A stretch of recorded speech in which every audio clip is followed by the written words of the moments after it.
Boa noite a todos.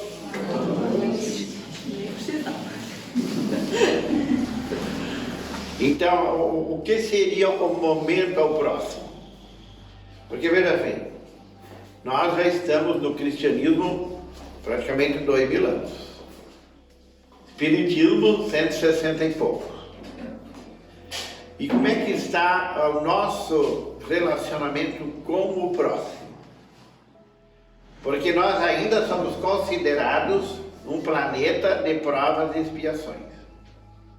Durante um tempo aí houve muita empolgação sobre a transição planetária, como se a gente já estivesse em provas de regeneração. Ninguém já não devia mais nada, tudo quieto, agora é só...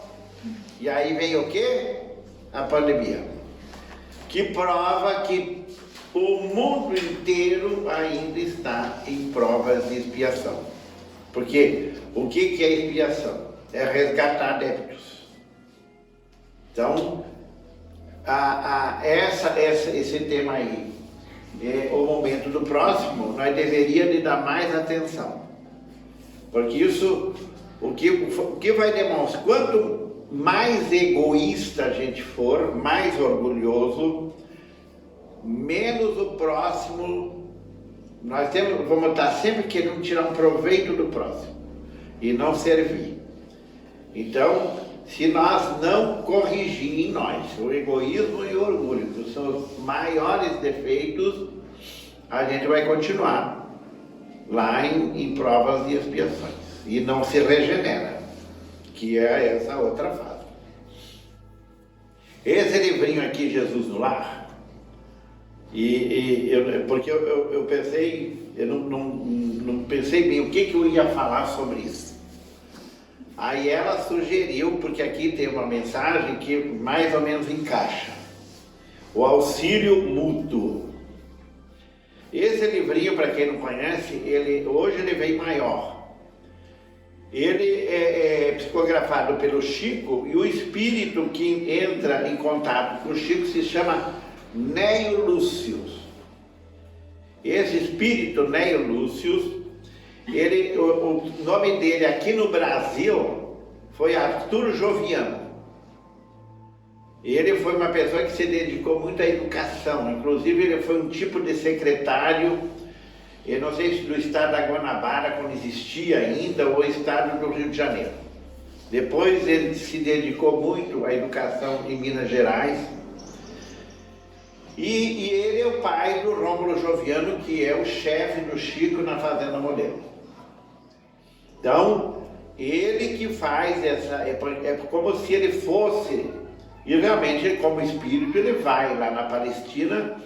Existe, com a ajuda dos outros espíritos, uma maneira de você, como se você capta tudo o que aconteceu naquele momento, como se fosse uma transmissão, um filme, porque tudo é registrado no cosmo, no éter cósmico.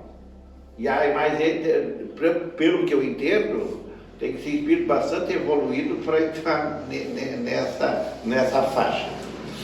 Então, vamos ver daí o que o Neio Lúcio faz ele conta para nós tudo que Jesus e os apóstolos, porque no início das pregações ele pregava de dia e à noite ele ficava na casa de Pedro, mas ele continuava disponível de noite, porque daí eles faziam um tipo de um estudo.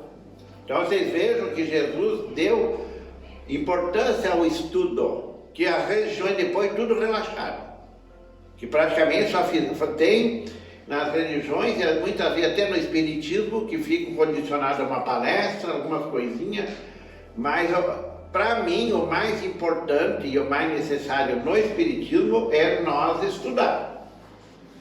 E estudar em grupo melhor ainda, porque aí a gente ouve também as opiniões. Então o espiritismo sem estudo, ele ainda está lá no fenômeno, que é a primeira fase do espírito. Então vamos ver o que nessa noite lá na casa de Pedro, Jesus vai contar. Então, auxílio mútuo. Diante dos companheiros, André leu expressivo trecho de Isaías e falou comovido quanto às necessidades da salvação. Então, como naquela época não existia ainda o Novo Testamento, o Evangelho, né? A Boa Nova. Então eles pegavam os Sagrados Escritos, que são livros que estão lá na Bíblia, lá no Antigo Testamento. Mas eles pegavam mais, eram os profetas. Então aqui eles leram alguma coisa sobre Isaías, debateram, depois, por isso que chama atenção, primeiro eles conversam, debatem, Jesus está ali acompanhando. Depois, quando surge as dúvidas, daí que Jesus entra. Então Jesus, por isso que Jesus é o caminho, a verdade e a vida. É o exemplo dele, o exemplo que ele dá. Se nós um dia quiser realmente ser um espírito puro, nós temos que captar isso que ele faz. É uma pessoa que ouve bastante e fala quando é necessário. E nós, o que ele faz? Fala o que não é necessário e ouve pouco.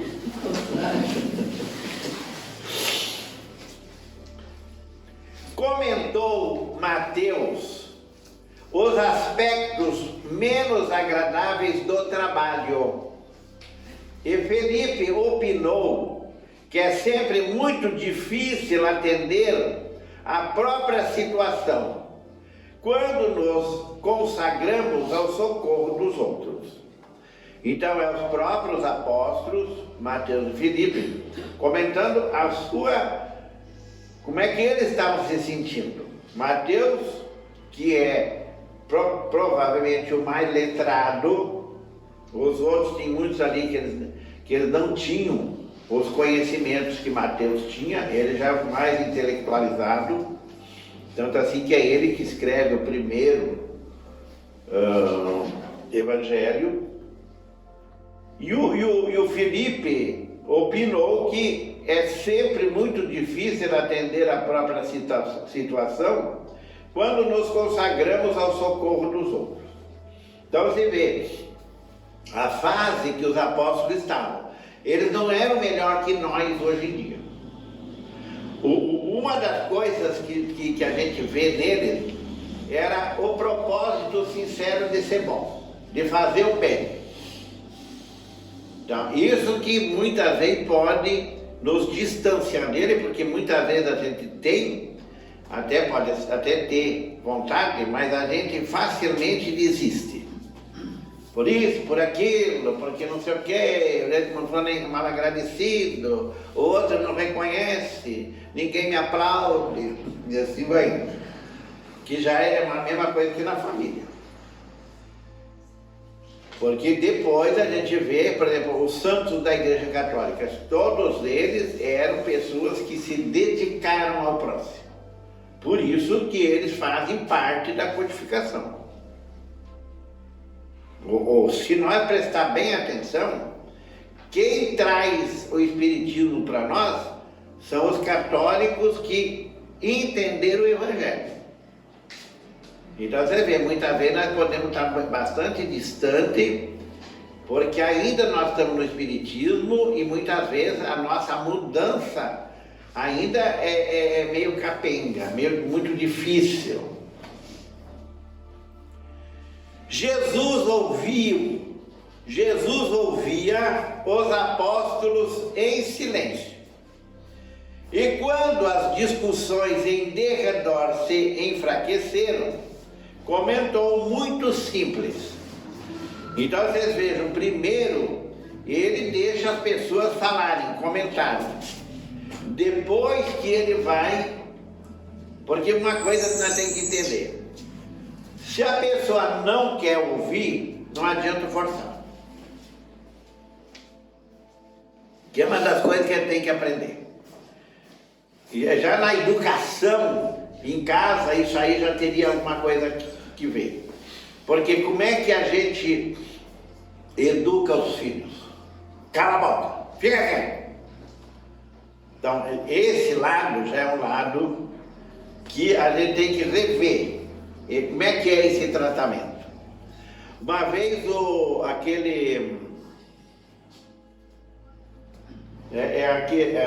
Vilas Boas, ele comentou que lá no Amazonas, porque ele se envolvia muito com os indígenas, e ele observava muito a cultura dos indígenas. E aí um dia ele observou que tinha uma mãe com o filho do lado, e ela estava fazendo tigelinhas de barro, para depois colocar no forno para secar e fazer ficar, né? Ela ali fazia as tigelinhas, botava ali do lado. A criança tinha uma vara na mão, ela pegava e destruía a tigelinha. E ela continuava, até que a criança parou. E não, ela continuou fazendo. Então vocês veem, é coisa que nós ainda estamos, não vou dizer ainda, porque o índio ele é muito puro, sim, porque ele está no seu início de evolução. Nós já estamos corrompidos. Por isso que a gente já foi para o lado do mal, a gente muitas vezes sofreu, mas insiste ainda muitas vezes, que nós somos meio teimosos. Então isso aí chamou a atenção dele sobre a educação dos filhos, ela deixou. Porque a criança tinha que ver por ele mesmo que aquelas tigelinhas um dia ele ia fazer também. Então que tinha, porque não adianta dizer não. Eu muitas vezes perguntava para a mãe, mas por que não? Porque eu não quero. Pronto, cala a boca.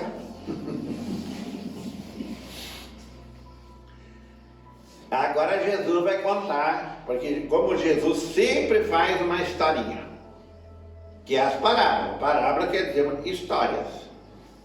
Para que a gente, fazendo uma historinha, a gente procure ir mais longe, entender melhor, raciocinar melhor. Em zona montanhosa, através de região deserta, caminhavam dois velhos amigos, ambos enfermos, cada qual a defender-se quanto possível contra os golpes do ar gelado. Quando foram surpreendidos por uma criança semi-morta na estrada, ao sabor da ventania de inverno. Naquela época, não tinha muita coisa que o pessoal de hoje se apoia, né? Tem um acidente no trânsito, ninguém bota a mão, não pode botar a mão porque não sei o quê. Quer dizer, se ele estivesse meio que se afogando ali, eu não posso botar a mão. Isso é história, gente. Nós temos que ter cuidado com aquele, porque como nós não temos muitas vezes o curso de primeiros socorros, essas coisas tudo, tem coisas que é aconselhável, por exemplo, conforme é o acidente, não mexe na pessoa porque ela pode estar com alguma coisa meio sensível, meio fraturada, coisa assim. Mas fica ali do lado, se der, conversando com essa pessoa, para que ela mesma vá se acalmando e vá sentindo ela mesma, né? Isso é uma maneira de ajudar também. Aí, aos poucos, conforme ela vai passando também a situação, eu posso fazer alguma coisa. Teve uma vez que teve um acidente lá perto onde é que eu moro, e a gente botou a pessoa na caminhonete e levou lá para o regional. Depois eles vieram questionar, porque tinha que ter esperado a ambulância. Só que depois os médicos disseram que se ele não tivesse chegado logo, ele não tinha permanecido encarnado. Então, que o tempo que a ambulância ia levar para lá pegar ele e tudo, já ia pegar ele morto. Então você vê, tem coisas que nós temos que estar ligado ao nosso anjo da guarda, nosso espírito protetor. E aguentar a situação. Porque muitas leis aí, elas não querem, porque as leis do homem. Qual é as leis que a gente mais deveria respeitar e muitas vezes a gente não respeita? As leis de Deus, que estão na nossa consciência. Quantas quanta burrada nós fizemos, quanta coisa ele faz, a consciência que se dane, não quero nem saber, fica quieta. Eu vou fazer agora assim e pronto. Pois é, isso fica bem claro no livro dos Espíritos. A lei do homem mudam, as de Deus são imutáveis. E estão na nossa consciência. Então são coisas que nós temos que fazer essa conexão ou ligação. Então tem uma criança ali, semi-morta, 2 pessoas enfermas, 2 homens. Jesus não podia ter procurado 2 mulheres? Por que ele colocou nessa história 2 homens? Porque a mulher é mais emotiva, ela tem o instinto materno. Dificilmente uma mulher ia deixar uma criança ali, pelo instinto materno que ela tem. Mas veja assim, o instinto materno não é uma virtude. O instinto materno é um dom que Deus dá. Porque assim como a gente encarna num corpo feminino, a gente encarna num corpo masculino. Então, a mulher, quem hoje é mulher e vai na próxima encarnação reencarnar num corpo masculino, vem sem o instinto materno. Um deles fixou o singular achado e clamou irritadíssimo: não perderei tempo. A hora exige cuidado para comigo mesmo. Sigamos em frente. Ó, será que muitas vezes nós fazemos a mesma coisa? Começando por dentro de casa. Como é que a gente age nas horas das necessidades da nossa família? Porque uma coisa fica bem clara: se tem festa, eu vou. Agora, se tem uma desgraça lá, tem doença, tem coisa que eu tenho que ajudar, não tenho tempo, eu não posso, eu não tenho outras coisas para fazer, sempre tem um desvio de a gente não fazer esse lado prestativo, que é o bem. O outro, porém, mais piedoso, considerou: amigo, salvemos o pequeno, é nosso irmão em humanidade. Não posso, disse o companheiro endurecido. Sinto-me cansado e doente.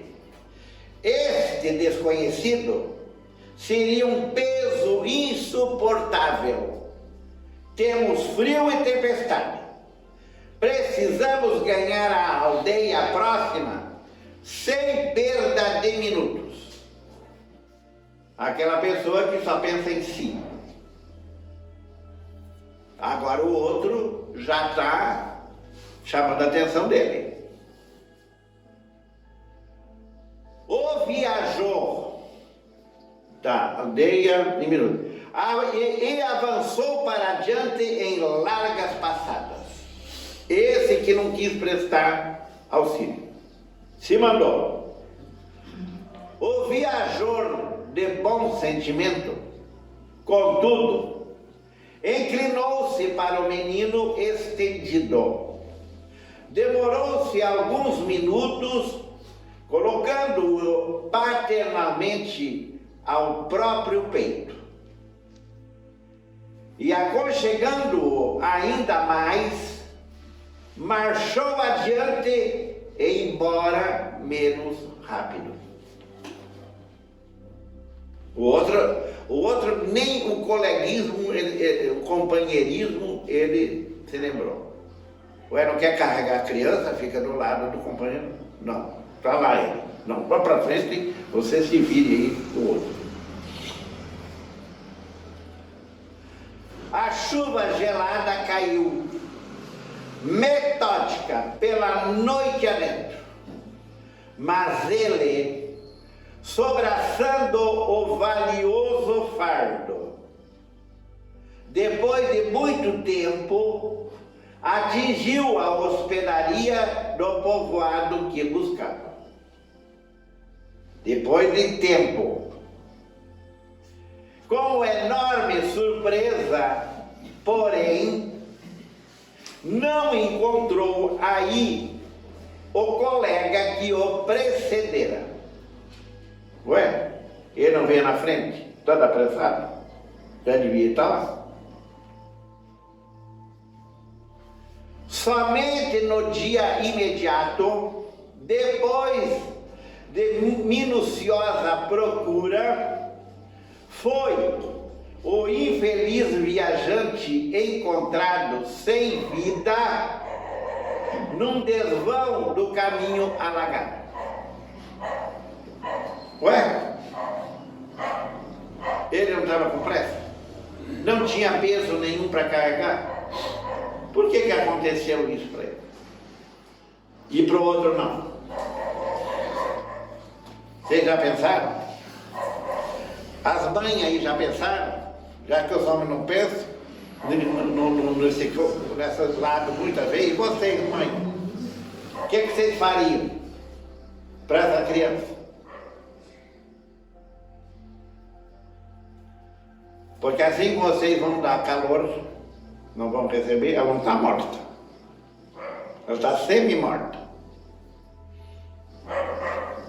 Seguindo a pressa e a sós, com a ideia egoística de preservar-se, não resistiu à onda de frio que se fizera violenta e tombou encharcado, sem recursos com que pudesse fazer face ao congelamento, enquanto que o companheiro, recebendo em troca o suave calor da criança que sustentava junto do próprio coração, superou os obstáculos da noite frígida, guardando-se indene de semelhante desastre.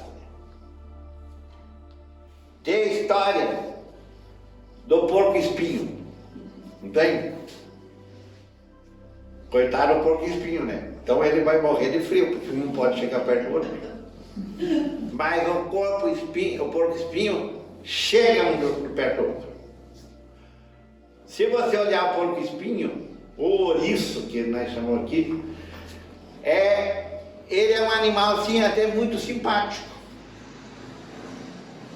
Porque lá no centro lá da guarda tem um pé de jaca. E quando as jacas estão amadurecendo, um pouco dela estar madura, ele já tem um ouriço lá comendo. E às vezes a gente observa, ele está ali, num cantinho assim, comendo as jacas. Mas é um bichinho pequeno, assim, que nem um gato, né? Um pouquinho mais gordinho, mais assim, mais redondo. E se ele vê que é um movimento assim, ele se encolhe, fica bem quietinho.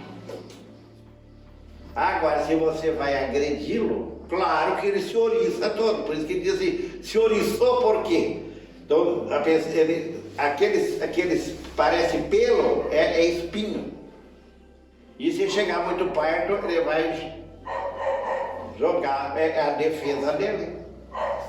Mas veja que o que eu falei, antes ele se protege, ele não agride. Mas se a gente agride, então é uma das coisas que nós temos que pensar. Por que a gente recebe muitas vezes pataço? Não levei pataço de fulano, de fulano. Ué, será que eu não provoquei? Eu não cheguei ao ponto de fazer essa pessoa reagir desse jeito?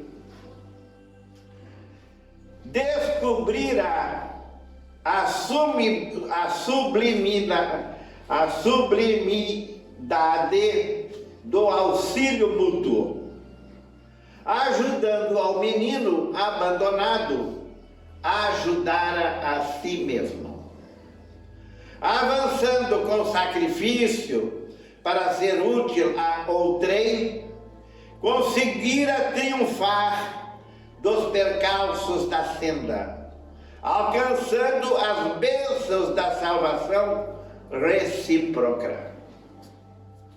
Jesus não disse que onde 2 ou mais pessoas estavam em seu nome, lá estaria.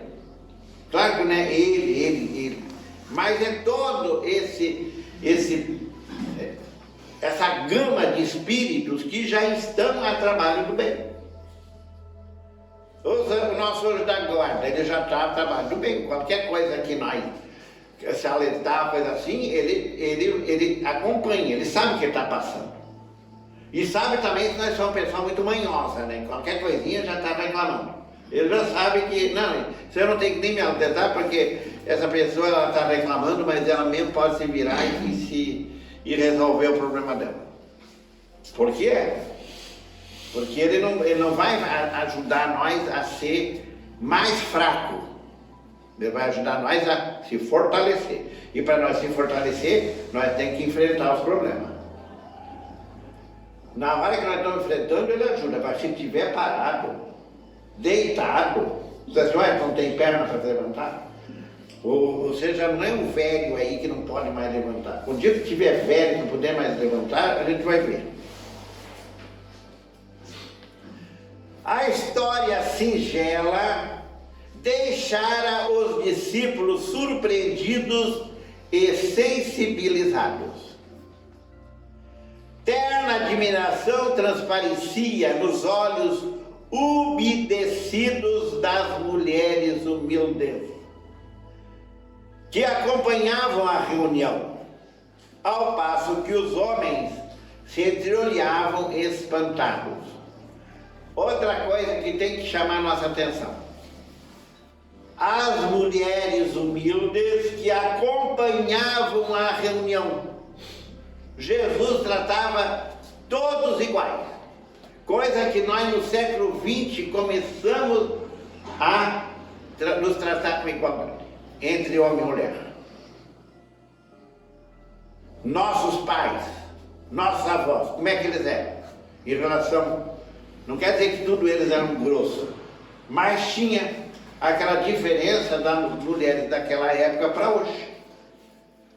A mulher, ela se tornava, claro que sempre tinha as metidas, sempre tinha as avançadas. A minha avó era uma delas. Quando meu avô dizia para ela, que quem canta é o galo. Daí ela dizia assim, mas a galinha bateava.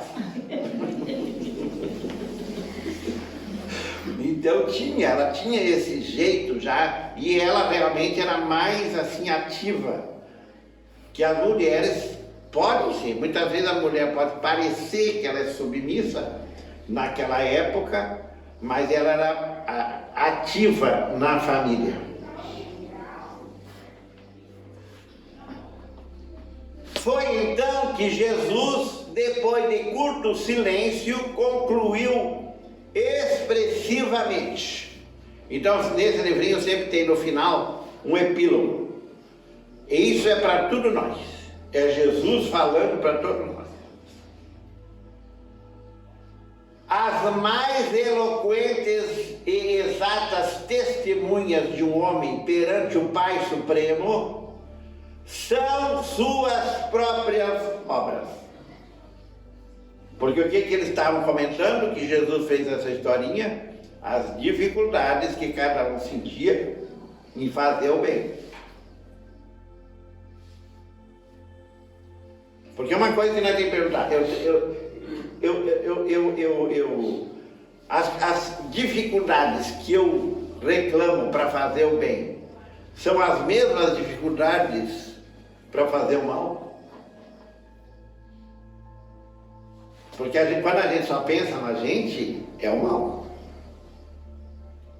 A pessoa que dentro de uma família, ela só pensa nela. Ela não está fazendo bem nenhum. Não tem a frase assim? Não basta não fazer o mal, é necessário fazer o bem. E no Evangelho fica bem claro. Se você tem a oportunidade de fazer o bem e não faz, você está fazendo mal. Não adianta dar desculpa que nem esse aqui.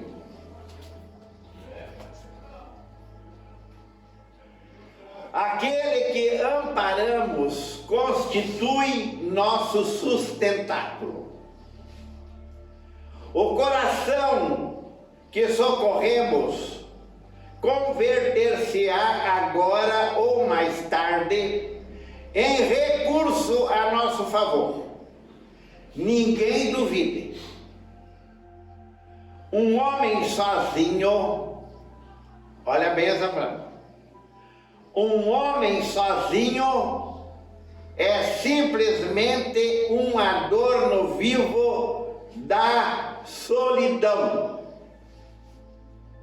E casal também, quando é só os dois e o resto se dane, vive só para si e às vezes nem evoluindo, um trancando o outro.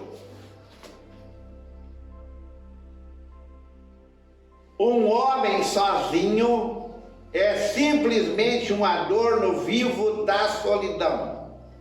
Mas aquele que coopera em benefício do próximo é credor do auxílio comum. Toda vez que eu digo assim, ninguém me ajuda, é porque eu não ajudo ninguém. Eu tenho que pensar bem nisso. Porque pode me dizer, ninguém me ajuda, ninguém não sei o que, aquelas coisas assim, ó. Ué, será que você ajuda? Porque muitas vezes a gente não ajuda nada, a gente faz barganha. A gente faz e não faça, mas depois vai ter que voltar. E cobra, você não vê, cobra.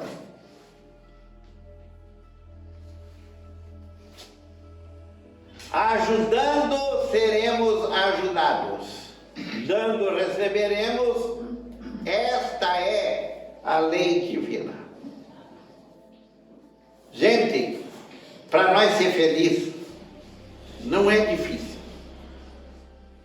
O problema é nós mudar. Que é uma das coisas que, naquele livro, Sexo e Destino, do André Luiz, o André Luiz faz uma pergunta, porque o André Luiz, depois na espiritualidade, ele passou a acompanhar os espíritos mais evoluídos naquilo que eles faziam, para ele aprender. Embora ele era um médico famoso no Brasil. Mas o que foi que o Clarice falou para ele?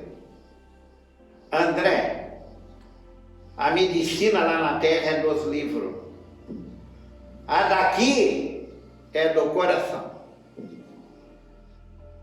Então eu teve que aprender junto com aquele pessoal que vinha socorrer os teimosos daqui, com a maneira que eles tratavam. Por isso que deram essa chance para ele escrever através do Chico, para nos contar. E o André Luiz teve uma coisa que eu achei assim, uma amostra de uma pessoa que quando ela quer mudar, ela realmente ela faz coisa fantástica. O André Luiz se mostrou do avesso, não aquele cara orgulhoso do Rio de Janeiro, que estava sempre preocupado com as aparências e o que os outros pensam de mim.